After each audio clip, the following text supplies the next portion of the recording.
What do astrophysics, black holes, and wormholes, which are tunnels between black holes, have to do with fitness and healthy aging? Hello, and welcome to the Over 50 Health and Wellness Podcast. I'm your host, Kevin English, founder of The Silver Edge. Our mission at The Silver Edge is to inspire men and women in their 50s, 60s, 70s, and beyond to live their strongest, healthiest, most fulfilling lives. My guest today is Kenneth Lein. Kenneth spent a great deal of time and resources earning a PhD in physics, and he specialized in studying black holes. But despite being drawn to space and academics, he wasn't fulfilled. Something was missing. So he left academia and he moved his family to the foothills of the mountains in Chile and became a climbing guide. Life changes caused him to move back to Santiago, and once again he felt the pull of science, this time geophysics and seismology. He went back to school and ended up spending some time in Antarctica studying seismology. But once again, this work didn't fulfill him. It turns out his passion is teaching, specifically teaching men and women over 40 how to regain mobility and correct postural imbalances, and to increase strength as they age. Join us this week as Kenneth discusses how he stays in the best shape of his life in his 50s, the importance of patience, and following your passion. And now, on to today's show.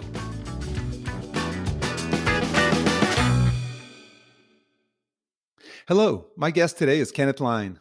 Kenneth is a 51-year-old coach specializing in bodyweight and kettlebell exercises. Kenneth, welcome to the show. Thanks for having me on your show, Kevin. Yeah, my pleasure. I'm really excited to talk to you about being in great shape at your age. But let's back up a little bit and start at the beginning. Why don't you tell us, what were you like as a kid? Were you an active boy? Yes, I've been always active, thanks to my dad. He played field hockey, so I started to play field hockey when I was about 7. And by the way, my father is now 83 years old, and he can still do 3 pull-ups. Okay, great. 3. So, yeah. No, he's All in right. great shape for his age. Okay. So I've been always involved in sports, but I started in field hockey, which is a team sport. Mm-hmm. But I think due to my personality, I always like more individual sports. I've been I was a lonely kid. I like to study a lot and to do sports. When I turned 13, I decided to do martial arts. I loved them. I loved martial arts. That was another dimension for me. I always admired people who could control their bodies in that way. For no implements, anything, just you and your body. Okay. And I can clearly see by looking at, say, your Instagram account today, how that's going to carry over into your adult life, right? Sounds like you've always been active. You had the field hockey, which I guess you inherited some of that from your dad, the love for that sport and playing that. But as you mentioned, you kind of felt drawn more to individual sports, and you found a love for martial arts. So were you then doing for your martial arts? Is this something that you continued for quite some time, or how did the trajectory of your martial arts go? Let me talk about something a little bit different, because at the same time I started martial arts. I was 13. I left college and I went to the university, and I always wanted to study physics. So I became a physicist, and I worked in theoretical physics, researching in black holes. And martial arts that was the energy that kept me going. Okay. At one point, I was so drawn by physical activity that, due to an accident I had while I was practicing karate, while I was in rehabilitation, I started to rock climb. So for the next 15 years, I continued to rock climb and became in parallel a mountain guide and also a rock climber instructor. And then I quit my job as a physicist. That was a breaking point in my life, because when I quitted physics, physics was always my passion, but I had really deep and philosophical problems with what I was doing. And I found this real connection with life through my body. Okay, I love that, and I want to pick some of that apart. So let's back up a little bit. You talked about you were drawn towards physics, and it sounds like you have this deep kind of contemplative side of you. You had this almost philosophical sort of affinity for. You said you were studying black holes. Where do you think that the passion for that came from? Why study physics and specifically black holes? I don't know. My mother always she tells me I was born like that. I learned to read when I was a little less than 3 years old. I'm not a genius, by the way. No, no, no, no. I am very passionate. That's the only difference. I had friends, physicists. I know physicists, which are real genius, but I am just a passionate person. I always been. Nothing else. Okay. So you've got this passion for physics. You study black holes, and but at the same time, it sounds like you're also very drawn towards human movement, specifically Yes. your human movement, right? Your body. It's that kinesthetic awareness. You found a love of karate. It sounds like there was an injury then, right? In karate, is that what Yeah. happened? And you ended up in some physical rehab. What Yeah. what happened there in the karate? What was the accident that No, I ended you just up? broke a finger, Okay. uh, the little toe in my foot, and then I started climbing. I could climb with the finger, so it was no problem, and I loved it. Again, it was a complete body control, and I enjoyed especially sport climbing. Not so much alpine climbing, but sport climbing, really hard routes, very overhanging cliffs and stuff like that. Okay, so a lot of my audience is probably not going to know what you mean when you say sport climbing, and climbing is divided into several.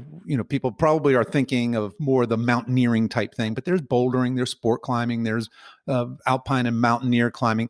Talk a little bit about what sport climbing is. Sport climbing is the finality of sport climbing is to climb short routes, just using your hands and your feet, just your body. And you use a rope just for security, but the rope is in at no moment helping you to climb or to lessen the difficulty of the particular climbing route. Gotcha. And there's a rating system for climbing as well. Is that right? Yes, I don't know. I know here in the US we use it's a 5.12, that's 5.12A, the same 12B, we 12. use. Yeah. Okay. And just so we get a sense of what you're doing. So what are some of the more difficult climbs and climbing routes that you've done? Yeah, the hardest climb I did was 512DD, 12D. Wow. Okay. Yeah. Yeah, And I'm not sure everybody understands what that is, but it's that's a very technically challenging yeah, climb, and right? physically very demanding. That's the time where you must train specifically, even for some routes. Yep. So when you're saying some routes, there's this very specific route you're trying to climb, and you Yeah, may attempt that many, many times many times. Yeah, before you actually accomplish it. Okay. yeah, yeah. Um, and so obviously you fall in love with climbing because you're going to take a career that you've put quite some time and resources into, this physics career, and you're going to walk away from that to be basically a climbing guide, right? Yeah, everything in the physics department thought I lost my mind. That was a small scandal here in the department because I had already my PhD, everything, and then I said no, no way. Yeah. So PhD, and I'm assuming then you were teaching, is that right? You were a Yeah, professor? teaching and doing research and wormholes, black holes and wormholes. Black holes and wormholes, and you end up here. Okay, so Yeah. we've got you climbing, and what happened with your quality of life? I don't know what it was like while you were a professor, but can you tell us what happened, what it was like to make that transition? Well, I lived much simpler because I went to climbing expeditions all the time, and there you really learn to live with the simple stuff of every day. Just you're happy to have a nice meal, a shelter, good friends, and be healthy. And passionate about the adventures to come. And that's all I need still. And were you traveling? Yes, I traveled a lot in Peru. I went to the States, in Europe, all for climbing. Okay, that's great. Now, are you still climbing today? No, no, because the story goes on. Okay, Then so yeah, that's great. That's a great segue. Let's hear what happens here. So we've got you climbing. You've quit your professorship, and you're just kind of footloose and fancy free. You're climbing. You're teaching. Living sounds like with just very little material things. And where do we go from there? well, at the same time, was 12 years passed, so I said, yeah, maybe it's time to resume some of my studying because I love studying. But I thought physics is not the way. I like to be in contact with the earth, with something more real. So I started a new study in geophysics. And I became doing research in seismology. And at that time, I was returning from a mountain climbing trip. And one of my colleagues said to me, hey, you want to go to the Antarctic? There is an opening for one person, and they need somebody like you with experience in outdoors and so, and plus seismology. So I went there, and I went for a 3-month trip to the Antarctic, and that was the trip where I finally 100% decided to resign to science. I love science, but not for pursuing a job or a career or anything else. Felt it was a very nice trip, but I felt very disturbed by the way we were perturbing although that untouched nature there. The animals, they really freaked out when they saw us. They have never seen humans before, and all that made me feel really awkward. So when I returned, I said, okay, now back to the mountains. And then I went to the far north of Chile, in the driest desert in the world, the Atacama Desert, close to very high mountains. And in a small village, I bought a piece of land and there started my own climbing business. Okay, so again, I want to pick apart a little bit more of the story. So the geophysics part and the seismology, I'm assuming, did you go back to university then for additional training? Okay. Yes, because it was very compatible with going outdoor. There were lots of field expeditions, and so everything fitted. But no, it was my second attempt, and then I said, no, it's enough. No, my path goes somewhere in another direction. Okay. And so we've got you 3 months in the Antarctic, and I can imagine that had to be quite a life experience, but you saw some things there that, like you said, turned you off to the science. And so you bought a little bit of land, opened up sounds like a climbing retreat or a climbing training facility. Yeah, it was a small climbing agency, and I started doing expeditions to Mount Aconcagua, climbing in Peru, in Argentina, and doing all the nice trekking and hiking circuits close to that village, which is called San Pedro de Atacama. It's a very known place in Chile. And I got married there, and my daughter was born there. And then my daughter had serious health issues when she was 1 year old. And so we decided to return to the capital, Santiago. And besides that, it was the health issue of my daughter. And on the other side, the job was really demanding. And I was a lot of my time not at home. So sometimes I was away for 4 months. And that was also not the life I wanted. And I'm not a very good businessman, I have to say. So I did everything myself. I didn't have a structure of how to delegate and how to organize it. We came back to Santiago, and then it was okay. What should I do now? The agency was still running there, but in the meantime, I had developed another passion, which was a passion I had since I was also a child. It was to teach. So I wanted to return to my teaching, but to children. I wanted to teach children physics and math, but in a different way. And you were teaching physics? Physics and math, yes. Okay. And to what age children? They were 12 and 15. Okay, so you're back. You're in Santiago. Are you still? So now things have changed, right? Before it sounded like you were more footloose and fancy free, but now all of a sudden we're married, we've got a daughter with some health complications, and you're making these decisions. Well, maybe it's not best for me to be gone, especially months at a time, right? So you're back. You have a little more stable life, I suppose, with teaching.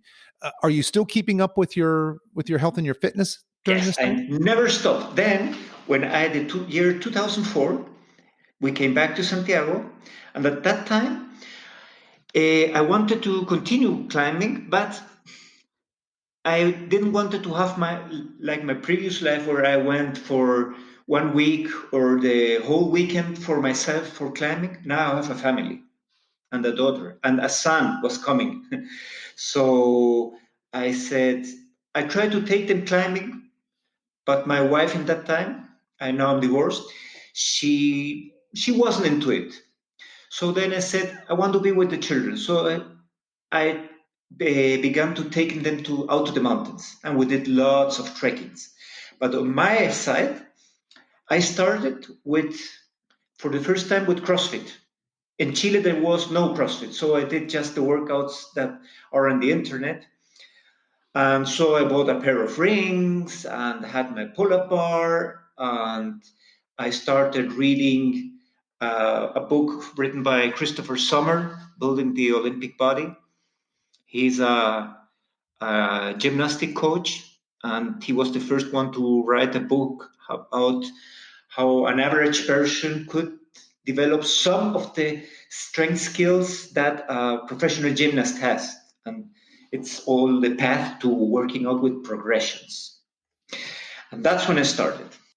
So that's interesting. You say you found CrossFit, and at that time there were no CrossFit gyms. So people that aren't familiar, CrossFit's almost an open source workout kind of methodology. There's a lot of different programming, but CrossFit HQ or headquarters still to this day puts out a workout of the day that anybody can do. And so you were following this just on the internet each day. They would post a new workout, and that's what you would do. That certainly makes sense. And then from there, there's this book, Building the Olympic Body. And now I think we're going to get a little closer to where you are today, because that's, if I'm not mistaken, that's written by a gymnast. Is that right? Yeah.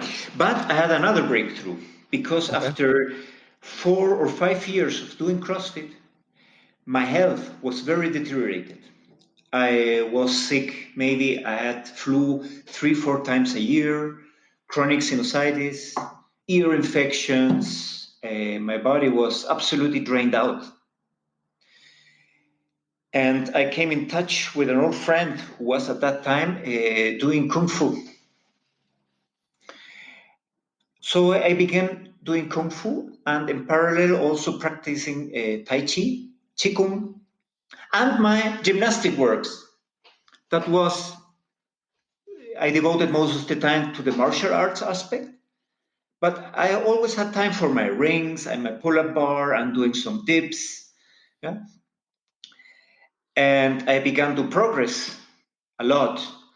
And when I turned 40, I began to have serious also back problems in my lower back. I just couldn't sleep because of the pain. My both legs went numb all the day. And so I went to 4 different doctors, 2 MRIs, and they all wanted me to get an operation.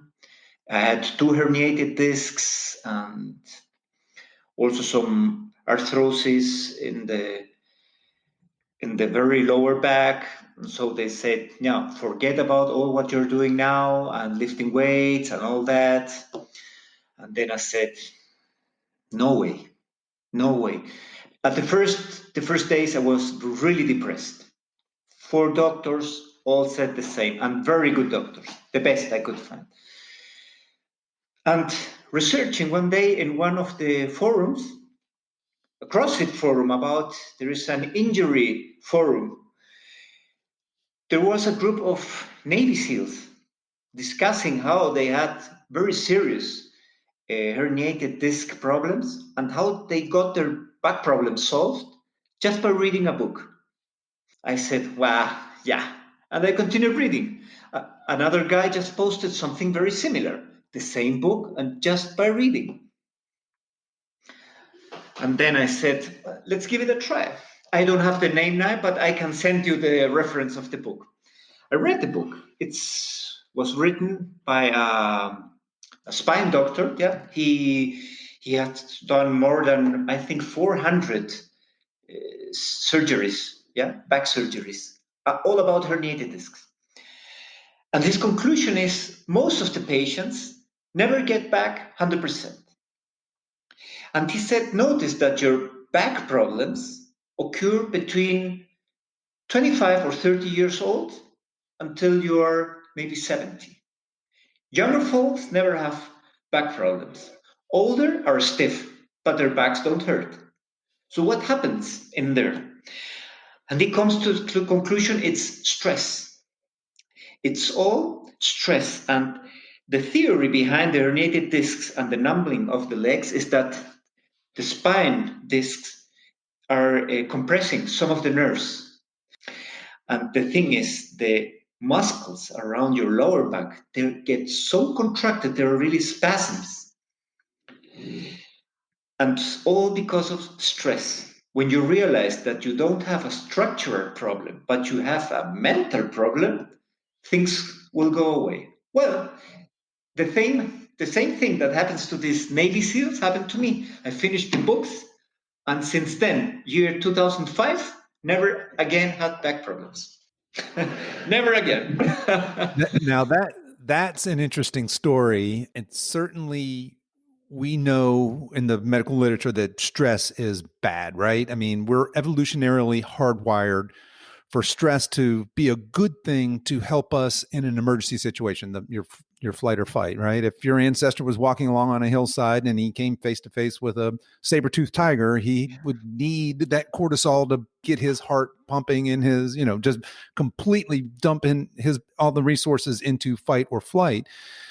And what's happened in our modern society, I think, is that we have this constant lower level stress, but our physiological response to that stress is just the same as if it were a life or death, flight or fight situation. And most of us aren't in those situations frequently. And so that's very interesting. I think that pretty much everybody understands that stress is bad, right? Stress is not, it'd be better to be less stressed. But I think a lot of people miss just how damaging stress can be physiologically, certainly emotionally and mentally. But that's a fascinating story. I haven't heard that. And if you don't mind, please do send me if you find the link to that book. That's quite interesting. So this was in 2005? Yes. 2005. So you had, and I think the way you said it was, you didn't so much have a structural problem as you had a mental problem. Even I had 2 herniated discs. Even though, I still have them. Yeah, but I guess we could say the causality then was more of a emotional, mental stress situation. So after reading this book, what did you change? What lifestyle changes did you make that helped you to overcome this stress? I think that was my first step into realizing I was responsible for my own health, nobody else. I think the first person that can help me and the only one I can really trust is myself. So when you start thinking that way, you can overcome really serious stuff. When I began doing martial arts and doing more Tai Chi and Qigong and meditative stuff, my illnesses became less. Yeah, so I had 1 a year. And before I was doing my black belt examination, I again started with really, really bad pain in my left shoulder. Again, I went to the doctors. MRI, X-rays. This time there were, again, 4 doctors. The 4 doctors wanted to have surgery on me, but not just surgery to repair something. They wanted me to have a joint replacement. They said, your joint is not working. And I said, they tell me, okay, move your arm up. I moved my arm up. Does it hurt? No. Sometimes it hurts, but it should hurt. According to your X-rays and your MRI, it should hurt, but it doesn't hurt you. I left the doctors and said, okay, what do I do? I don't want to get operated. I will go through this alone. I started researching, studying anatomy. I love to study, by the way. So I started changing everything. So I stopped doing heavyweight liftings. And that was the time I quitted my martial arts and I said, okay, now I want to focus just on my health and in correcting all my imbalances. Because I realized my body was full of imbalances, muscular imbalance, full, bad posture. So I started this. It's a very slow road in which you have to be very patient because mobility changes occur and can be measured maybe every 6 months, not every week, every month, no, and sometimes years. The same with your soft tissue conditioning. It takes years. And this has been the road I've been taking since then. And it's been fascinating. My body, I don't have aches anymore. I can bend, twist, do everything. I also quitted doing cardio 5 years ago. I felt I don't need cardio. And I still go to the mountains, don't go tired. I don't know what this is. But I think many things today are very overrated. And I don't trust so much what I read in general. I go to the scientific literature, and when there is not so much knowledge, I try to research it with myself. And clearly, you have that background, right? You've studied hard science, you've studied geology, you've studied physics, and it certainly it sounds like that fits your personal nature to be inquisitive and to look internally. And I think that that's also that idea that you're responsible for your health first and foremost. You're resonates with me personally. And I've heard that several times on this show, right? Talking to other people where they've just come up against medical opinions and they get very frustrated. It's not until they decide to take responsibility for their own health that things really turn around for them. So I think that's fascinating that you're on this journey. And I also think that it's great that you point out that it's that, like you said, with soft tissue, with mobility, that these aren't things that you're going to change in a week, maybe not in a month, and maybe it's years, right? And I think that just with the way our society is such an immediate gratification kind of society, it makes it that's a tough sell for a lot of people, right? Hey, we're going to put in all this work day in and day out, and we're not going to see results day one, week one, month one, maybe not even in 3-6 months, but the payoff is there if you're patient enough to keep with it. So what are you doing today in terms of exercise? We've got you going through quite a bit of different things, from field hockey to climbing to expeditioning, and you got into the CrossFit, lifting the weights, back into the Kung Fu Tai Chi kind of things. Where did that land you now? I'm now devoted 100% to calisthenics work, just for myself. I did also a kettlebell certification in the US, and I teach kettlebells. People have a lot of fun training with kettlebells. I love them too, and the calisthenics or the gymnastics way is still a lot harder. You need a lot of commitment. You sometimes do not see how much you progress. Progress is measurable maybe in years. I've been practicing, for example, for the planche. I started 2 years ago. It will take me maybe 2 years more. And at my height, I am 186. That's 6'1". It's for most people almost impossible, but I'm still going very far. So I think it's just being methodic and passionate about it. It's not for everyone. It's just for me. I love it. I enjoy it. And I'm also learning to do handstands. Never did handstands before. And all these challenges are what motivates me and how I prepare my body to do them. For example, in my handstand work, I do maybe 20% of handstand work. The other 80% is just mobility work. I have to get back my shoulder mobility, which I lost in the last 45 years. So I have to get my body fixed first. And what do you do for programming? Do you have a coach, or are you is this a solo endeavor for you? A solo endeavor, very hard. So I film myself at every training session, analyze my videos, and I have lots of books and readings. And sometimes I interact with some people, mainly through Instagram. I think what helped me a lot was the martial art and Tai Chi and Qigong aspect of being self aware. Self awareness is maybe here the most important thing. For me, this gymnastic work is, I call it strength yoga, because the body awareness you have and you develop is amazing, amazing. You can control at the end every muscle of your body. You can activate by will. And this, I see it in the people I train. One of my students said yesterday, now I can feel my lats, he said. I never felt my lats. I can feel them now. Great. Things like that. Yeah, and I found you on Instagram, and I'll drop your Instagram handle into the show notes here. But folks, definitely go over and take a look at Kenneth's Instagram. He's got some amazing videos there. You'll see that he is very fit, very strong, and obviously the calisthenics or gymnastics type work. You can see him working out there. So, talk to us a little bit about what your workout regiment looks like. How many days a week are you working out, and how is that structured?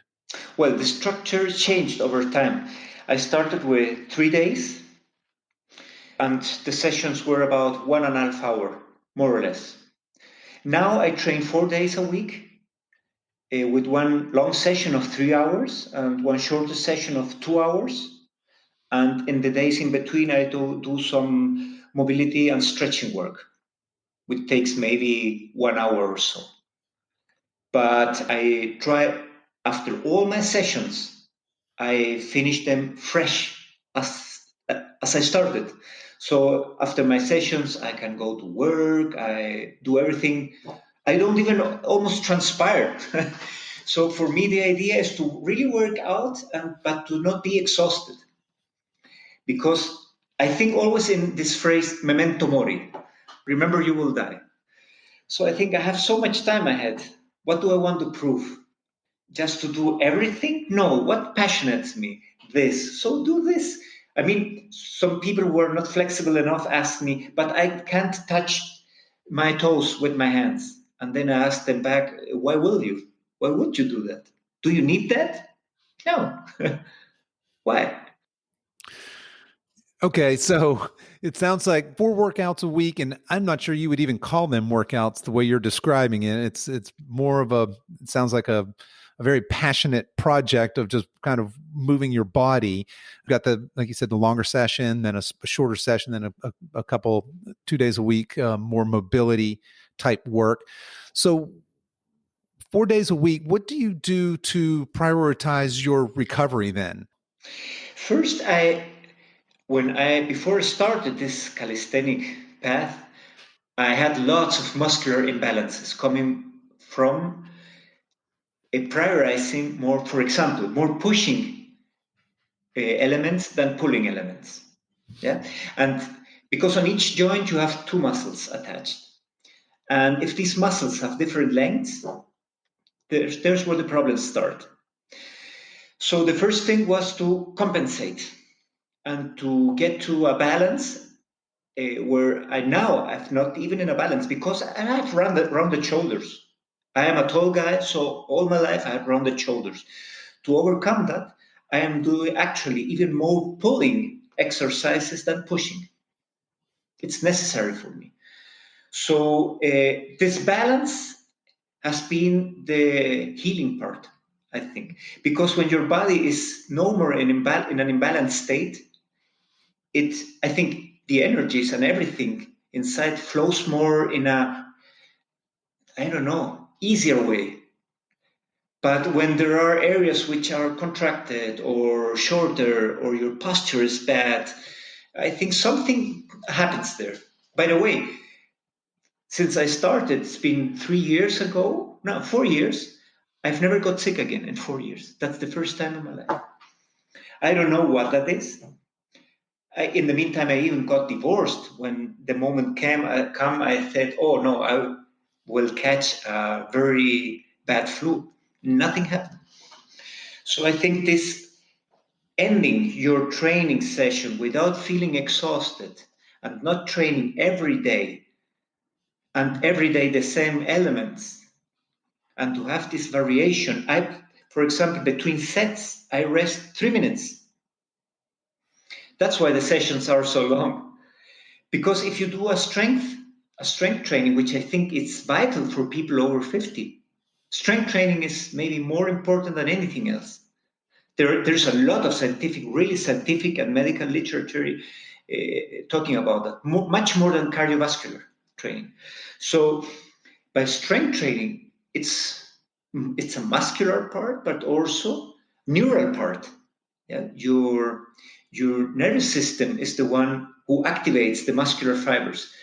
They also need recovery time. So between sets, 3 minutes is good. It could even go up to 5.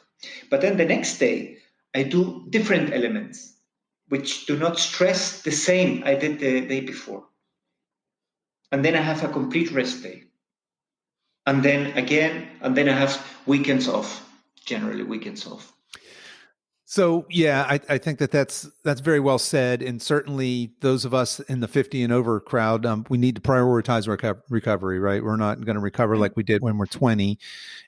I think it's interesting that your mind went straight to that postural balance and that opposing muscle groups being even or equal as being important. I think that's missed a lot in general. I think a lot of times we're more interested in just, like you said, you had kind of the rounded shoulders, you were doing a lot of pushing. You see a lot of big guys in a gym that might be doing a whole lot of, say, bench pressing or something. Is kind of the classic example. And then the next thing you know, they're really tight through their pecs, and that's going to kind of pull them forward a little bit. A lot of us sit at desks all day, and that's not helping that posture. But kind of getting all of that back into alignment is really going to make you a healthier, stronger person to do these athletic endeavors later. Is that a fair way of saying it? Yeah, I'm a firm believer that you can strength train and make big progress past your 80s. I see it. My father, he now has physical issues because he had a motorcycle accident and his two tendons, shoulder tendons, are gone. So he doesn't have them. So he could be much more stronger at his age, and he still does very, very strong things which nobody does. I posted him on my Instagram, so he's also there, and he has more likes than I ever got. Wow. Yeah. So I'm a firm believer that if you take care of your body in a healthy way, you can progress as much as you want to go. It depends on how far you want to go. I'm a firm believer in that as well, as you might imagine. So let's shift gears a little bit and let's talk a little bit about nutrition. What do you do to fuel all of this exercise and to look aesthetically the way you look? What's your take on nutrition? I also had a very long journey with nutrition. Many years I even was a vegan, but it doesn't work for me. I went very, very bad, sick. So it took me months to recover. And then I switched to now I eat meat, mainly chicken, lots of vegetables. I eat some brown rice, sweet potatoes. I have not much. I have not a great variation of foods. I work mostly on macros and on the micronutrients which are important. And there must be there fruits, vegetables, protein, carbs, fiber. And when all that is there, lots of hydration. I also supplement myself with vitamin D, some omega-3, eat eggs. And that's it. I mean, the portions have changed. As I am older now, I notice I have to eat less than I ate 5 years ago, for example. So it sounds like a whole lot of whole foods then, right? You're not eating a lot of processed foods. Yeah. And I heard you mention macros and micros in there. Do you track your caloric intake and percent of fat, protein, and carbs as well? Are you tracking that? Yeah, I tracked them at the beginning, but now I have sense of measuring them just by eyesight. Fair enough. I think that a lot of folks can kind of relate to that, where you didn't go right to, well, you had mentioned you had tried the vegan, it didn't work. But it's not a specific diet that you're adhering to. It's more of a nutritional lifestyle. It sounds like you're eating healthy foods, putting foods in your body that you know that your body is going to respond well to. Sounds like not a lot of variation, you know what works. So why mess with it? Is that fair? Yeah, sometimes I eat fish, but I you can see if the food works after years of training. I can still push my body even harder, and I don't have at the day any injuries. 3 years without injuries and no connective tissue injuries. So then I said, okay, this is the path, but also the training must be done in very slow increments. You can never skip a progression. I teach my people, for sometimes my students, and make him do push-ups. Yeah, I can do push-ups on the floor. How many? 5. Show me. No. Make them on an elevated surface because I want you to engage, for example, your lats and your scapula, not with your shoulders. And they first have to learn that. When they can do that, then they can progress. And they start to feel other parts of the body. At the beginning, they cannot even move the scapulas, retracting or protracting. They How do you do that? And then Right. they can move them backwards, forwards, and develop much more strength. So I built this firm base, starting with progressions. Everything with progressions. That's a great point as well. I know a lot of us, we want to go straight for the results. We want to, and there's some ego to that too, right? You see in a gym where usually it's guys that are going to put on more weight than they can handle safely or effectively. And you see the form breaking down. But that idea that small progress is still progress and is really the way to go for that long haul of fit and healthy life, right? Yeah. Now, I just want to shift gears a little bit because you had mentioned, that this is hard work. You're doing these small progressions over time.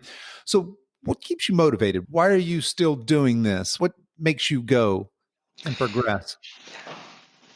I think one important thing is always look back. Always have to look back how you were 10 years ago, 5 years ago, or 20 years ago. That's very important. Never forget your past. That's number one rule. And so I log everything I do, I log it. I write every training session. For example, I do a training for the planche. Before moving on the next progression, I have to hold 20 seconds. I'm now at 16. And maybe I progress 1 second per week. And 1 second per week is a lot. Yeah. And sometimes it's not 1 second in all the sets, no, in one set. And that's progress. So I measure progress in that way.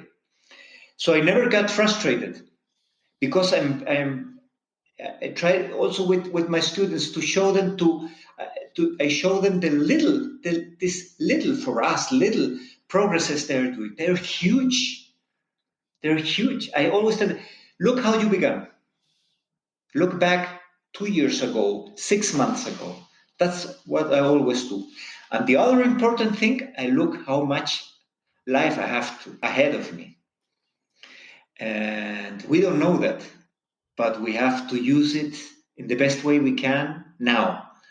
That's what's always on my mind, living this day as the last one. That doesn't mean to overexhaust myself in the training. No, no, no, no. But today I will do it the best I can. And sometimes I have really, really bad days. I can't do anything. But I do them anyway. And I said, it's part. This is part of life. Yeah, I love that when you went straight to what keeps you motivated. It's looking back and looking ahead, right? And I think it's a great perspective to have on it. You can kind of look back and see how far you've come, and then of course you have what do I have to look forward to, right? I want to be the best version of myself going forward. And then to your point that progress isn't always linear, right? We'd all like to see that graph going up and to the right, but it's not a steady line. There's dips and zigs and zags along the way. But as long as and you had mentioned that you're logging everything. As long as you can see that it's progress over the long haul, then it helps in those days or weeks when you just aren't feeling it and it doesn't seem like you're making any progress at all. But when you put that into a larger perspective, into a macro perspective, you can say, oh yeah, no, I am progressing. This is working. I am getting better. And certainly that can definitely be motivating, right? Yeah, I saw a lady. She was maybe in her 70s at the supermarket, and her car keys or house keys, I don't know, fell on the floor, and she couldn't bend over to grab them. So I gave her the keys, and then I was thinking, if you're at your 50s and you cannot hinge enough to touch the ground and grab something off the ground, imagine in 10 years more or 20, it will get worse. So your life will be dependent upon others.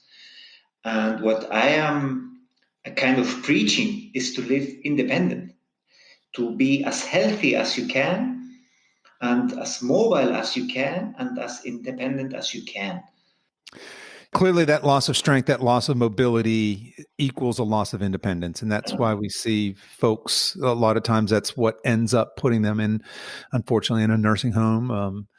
It's just that inability to take care of themselves. They've lost those basic human primal movement patterns. If you can't squat and hinge and push and pull, and that's bad. And to your point, if it's already weak in your 50s, that's a grim outlook for 60s and 70s. But the good news there is it's never too late to start, right? It's never too late to start. And I have seen progress. My mother, she did yoga. Yoga is great, but yoga doesn't build strength. And she started really her strength training in her 60s. And she has overcome lots of problems she had before. Now she is much more mobile, even than when she did yoga, much more stronger. And I see it in my father also. So I think strength and mobility training are my priorities. I think cardio, as I said, 5 years, no running. I even competed in these mountain marathons. I ran like 40 kilometers in the mountains, and that was, for me now, it's ridiculous. I was just depleting myself. Yeah. So now I'm taking care of my energy and use it in the best way. And now I have time for my kids, for my job, for my projects. I'm not tired. Yeah, I think that speaks to just that concept of self-care. And I've talked about this on this show before quite a bit, actually. I'm a big proponent of self-care, right? Of taking care of yourself as a way of showing up as the best version of yourself, as you mentioned, for your kids, for your spouse, for your parents, for your coworkers, for just in life in general. If you're putting yourself first in the self-care sense, you're showing up as the best version of yourself for other people. And I think that gets lost a lot of times. People think that, well, that's an egocentric kind of point of view, that you would put yourself, and your health ahead of your families.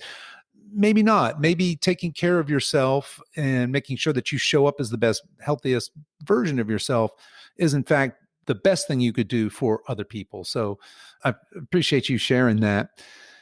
I want to talk to you a little bit. So we're recording this now in January of 2021, and hopefully somewhere at the end of this COVID madness.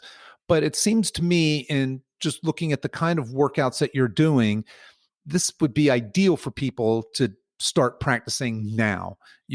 Most of what you're doing, it looks like you have some parallel bars, but most of what you're doing doesn't really require any equipment, but it probably does require some instruction. So let's say somebody is listening to this show or finds you on Instagram and they think, wow, I want to look like this guy. I'd like to be able to move like this guy, but doesn't know where to start. What do you say to that person? How do they get started doing this sort of calisthenic gymnastic sort of movement routine? Well, I'm putting up now a website. I hope it will be on air mid-March with some programs and some coaching online about how to start with this. Yeah, from zero, really with no experience and a lifetime of no sports.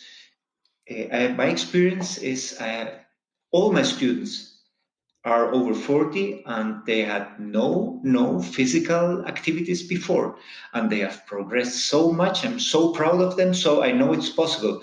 And I think the really great part is that people should look for advice of somebody who's already there. Younger folks develop their strength of training in a different way. Their metabolism is different. The protein synthesis works different. We need much more protein than they do, much more.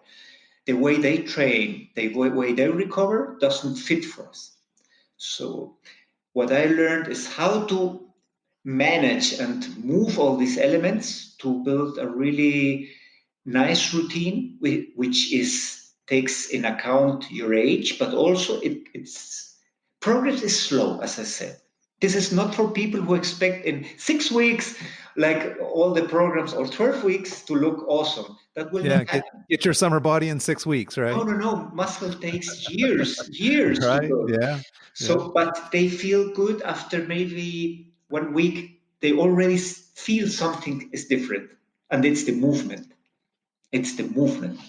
Yeah, I don't train isolated exercises. We just do compound exercises.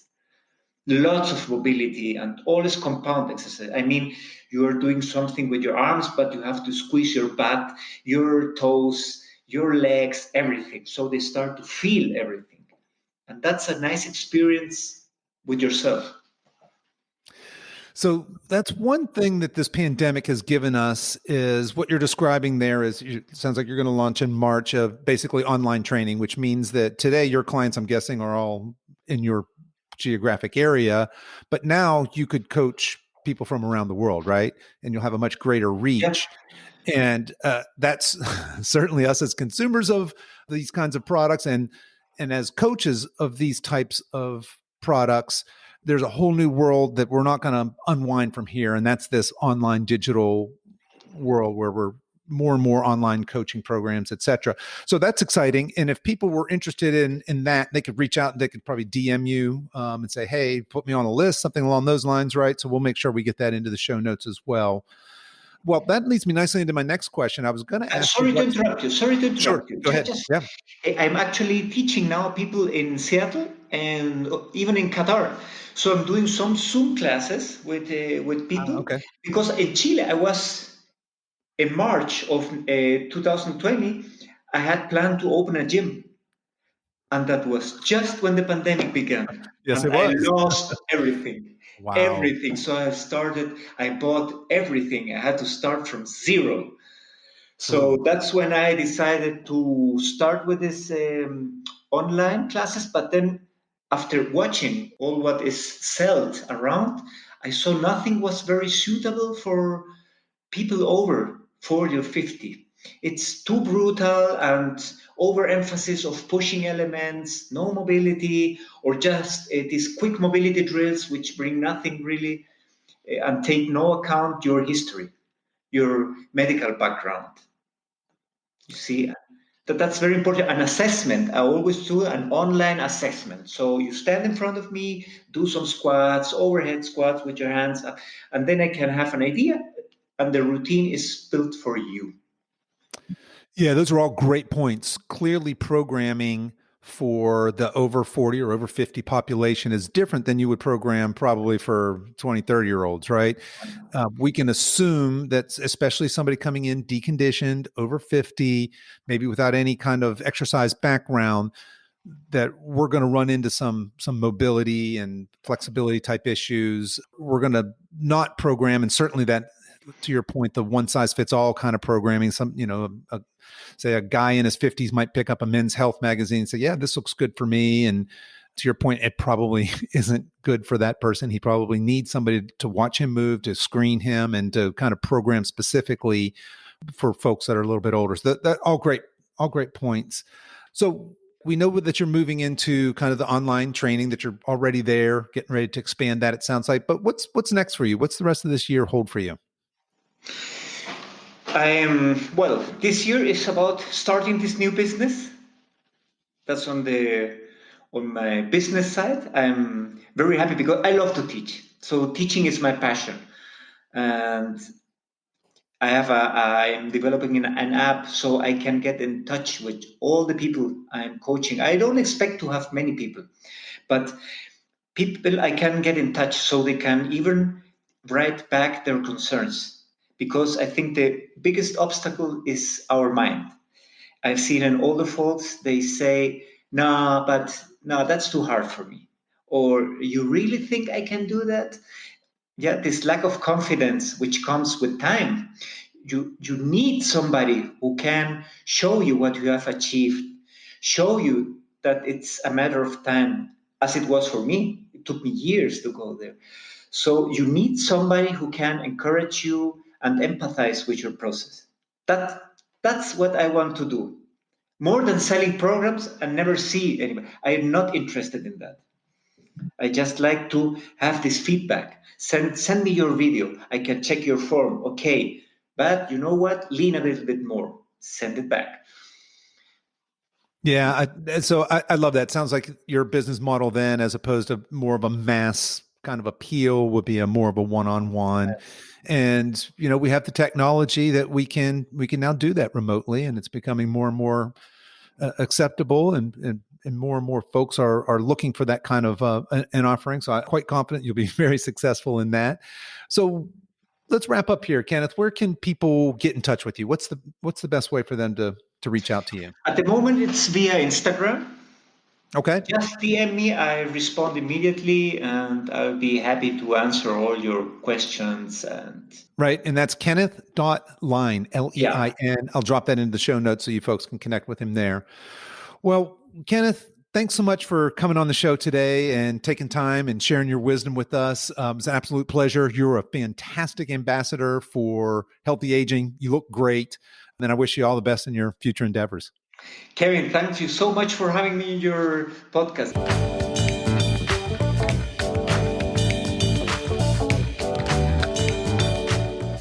Well, that's our show for today, folks. If you enjoyed today's episode, please tell your friends and please consider subscribing and giving us a 5-star review. All the show notes and much more are available at our website at silver-edge.com. That's silver-edge.com. So until next time, stay strong.